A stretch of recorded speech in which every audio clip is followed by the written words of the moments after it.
Hello and welcome to our series of Firefly reviews. This week we're talking about the episode Out of Gas. I'm Paul. And I'm Dave.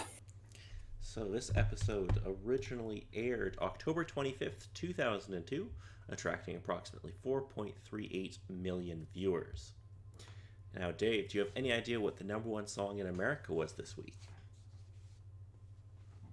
Ah, always tricky with this one because I think it's still on the past run with the episodes and whatnot. So figured with when we did it last time, I should know it. But now, as it is, I just draw a blank whenever it comes to specifically naming the titles of those songs. It is Dilemma by Nelly featuring Kelly Rowland, Mm-hmm. which is one that we've had come up a few times now. Yes, yes.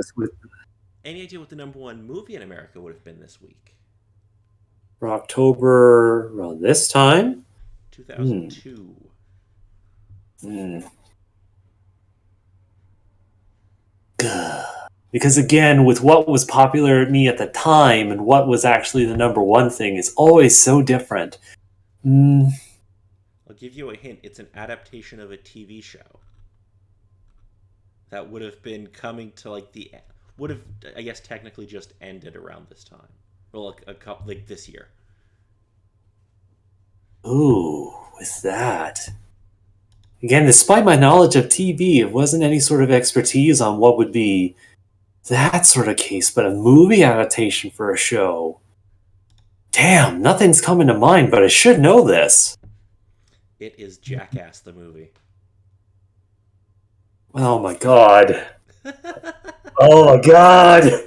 Oh, I bleed. Yes. Like on the one hand, I'm not surprised, but still. Ugh. I'm gonna need to call a doctor for a lobotomy for that one. I've never actually seen the movie. I don't think I've seen anything related to Jackass. Like the biggest thing that I could think of is just either a mild clip or a thing I remember reference from a video game that related to it. But even then, it's just. Ugh. You know there's a Jackass video game, right? I know. I know. Please stop making my brain hurt worse. Jackass on PS2. Uh, Uh, am I a bad person if I see how much it costs? Jackass on PS2. How much is it? No, damn it. please be something sensible, like out of print.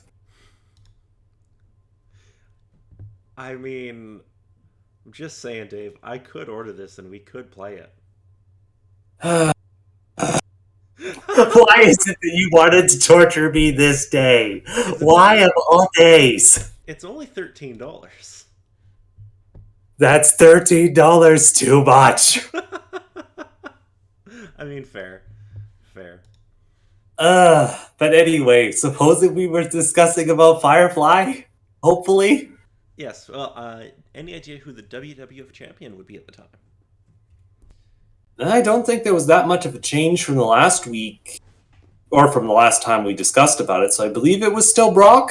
It is still Brock Lesnar. Although Mm-hmm. that might change soon. Done, done, I done. wouldn't be surprised. They can't sit on the top for too long.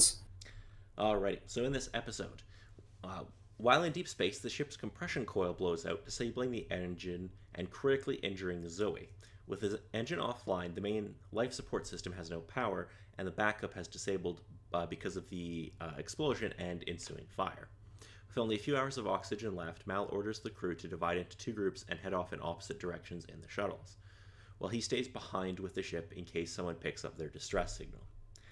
Hours later, another ship does indeed show up. Mal bargains with the captain for a new catalyzer, but the man shoots Mal and decides to commandeer Serenity for himself.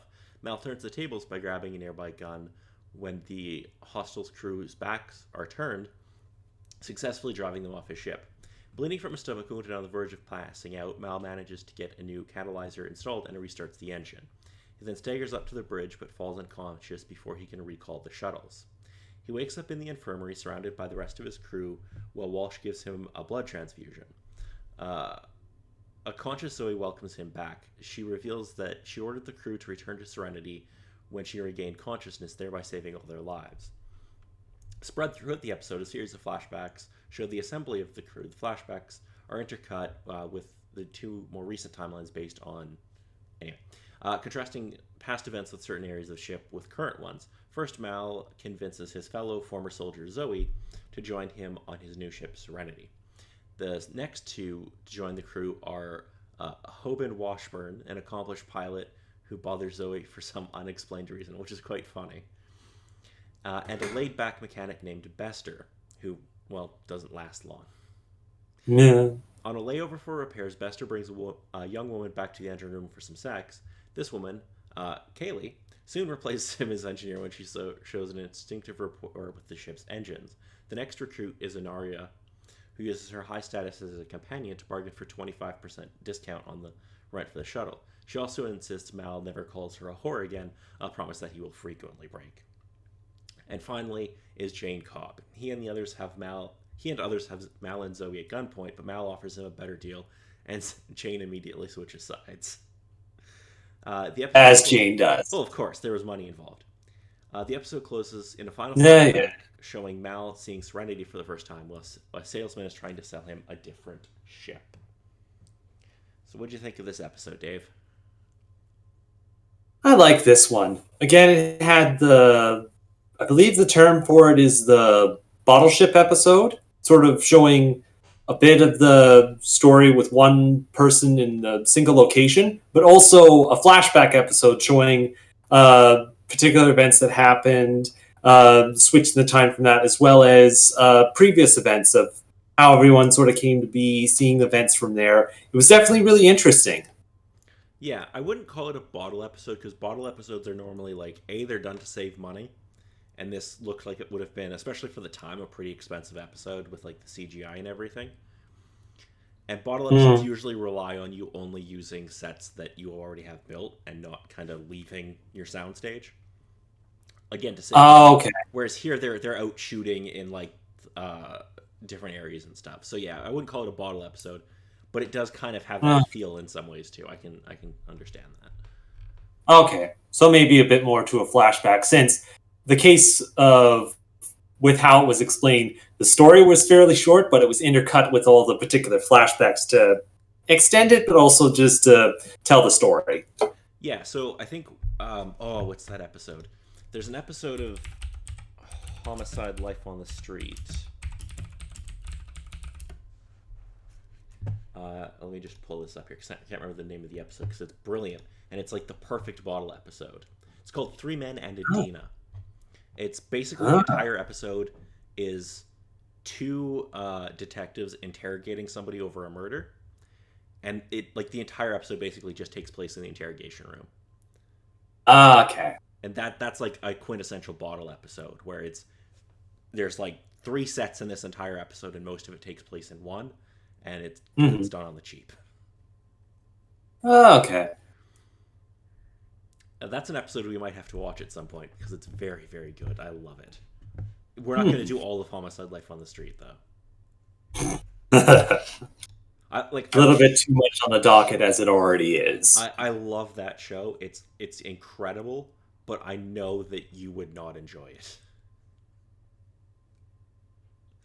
You would not want to watch more than like 2 episodes. It gets really freaking dark, Dave. I could stand darkness as long as there's something to lighten it up afterwards. There might not be for like 10 or 11 episodes at a time. Anyway. I mean outside of the show, Paul. Yeah. Anyway. Do you have anything else about this episode? Because like you said, it's a good episode, but it's kind of like we find out how the crew kind of came together and how Mal found Serenity, but not a whole lot happens plot-wise.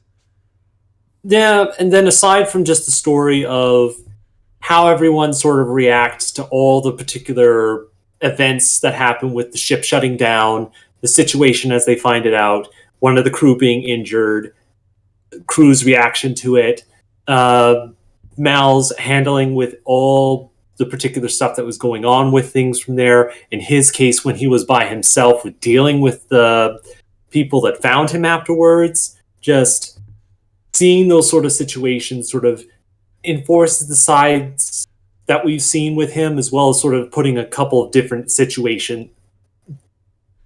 words, different characters in different situations to sort of see how they react as well. Yeah, there's definitely a lot. We're finding out a lot, especially about Mal in this episode, as kind of like who he is. Mm-hmm. Yeah. Yes, But again, with the first mechanic that he hired, it's like you see him in the thumbnail. It's like, oh, this character's somewhat important. And he's like, yeah, he came on for a bit, but then it's like, haha, brought a lady on, not to be expected. It's like, Kaylee! It's like, she's so much better with the stuff. It's like, wait, you don't need two mechanics. So true. I love how Mal's just a dick to him. It's great. Mm-hmm. It's very good. Anyway, if there's nothing else about this episode, next week we'll be discussing the episode Ariel. So Simon is going to hire the crew to help him smuggle River into a hospital for a diagnostic, and in return he's going to tell them how to loot some medical supplies. On the one hand, I'm not surprised. Actually, no. With how long he's kind of been with the crew, I'm not surprised that he would be pulling a stunt like this. Heist episode, heist episode, heist episode, heist episode. I'm excited. Anything that involves a heist, I'm immediately on board with. So until next time, I'm Paul. And I'm Dave.